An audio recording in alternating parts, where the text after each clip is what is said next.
Okay, we're talking about sexual soul ties part two. We talked about yesterday how men are depositors and women are receivers or carriers, and how not only a woman, when she gets the soul tie, could be thinking about that person or be carrying that person in spirit, but a man also, he could be going on with his life and still thinking about Susie Q, just like she be thinking about Bobo, because of a soul tie. And a lot of times, soul ties keeps us from moving on and really being successful in relationships, especially in marriages, is because you can't fully commit to another individual when you got Susie Q and Brother Bobo in your spirit. So it's very important to when you think about having sex with somebody.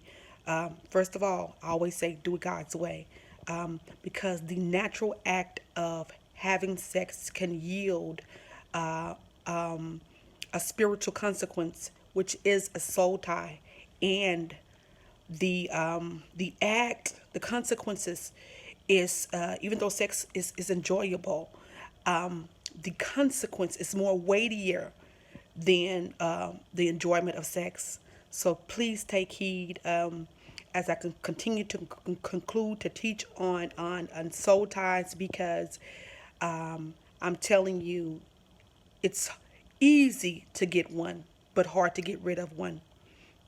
Okay. Soul ties will get to the point to, if you have a soul tie, it'll get to the point to where you can't stop thinking about the individual. And like I said, that person could be going on into another relationship, but your mind is on them and you can't move forward, because that's what a soul tie is. It's a blockage. Just think, when something is tied off, it keeps you from moving forward.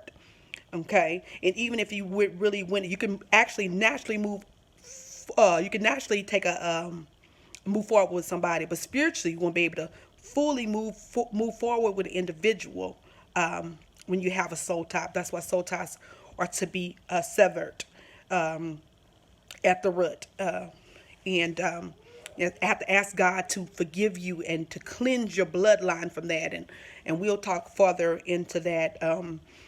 So it's very important that we wait on the Lord. And if we are in that situation, that we repent and ask God to cleanse us, okay? So we can move forward and have the relationship that God has ordained for us. A soul tie will make you have headaches.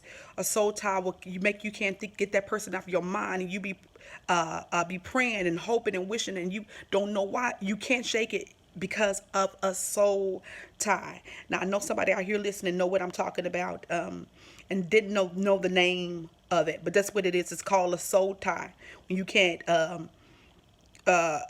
get that person out of your mind, and you know that individual done you wrong, maybe even don't even deserve your love, but you just, all you want to do is be with that individual. That is a soul tie. So we're going to continue to talk about soul ties. We don't want to make these ministry moments too long, because exactly what they are.